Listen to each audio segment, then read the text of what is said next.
বাবু 1 kilo মাংস দাও তো। দাঁড়াও দিচ্ছি। মাংস হালাল করা আছে তো, না 1 কপে জবাই করেছো? না না স্যার, হালাল করা আছে।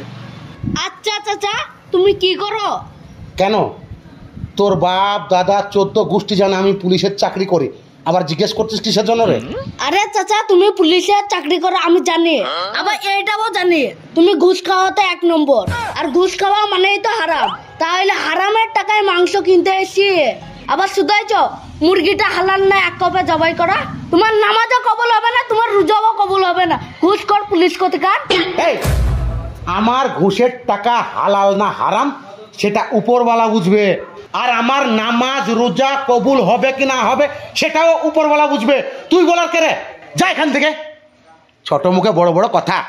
এই, তুমি ওকে খবরদার মাংস বিক্রি করবে না, আর যদি ওকে মাংস বিক্রি করো তোমাকে থানায় নিয়ে গিয়ে তোমার পাছায় আচ্ছা করে রুল ভরে দিয়ে ঘুরিয়ে দেবো।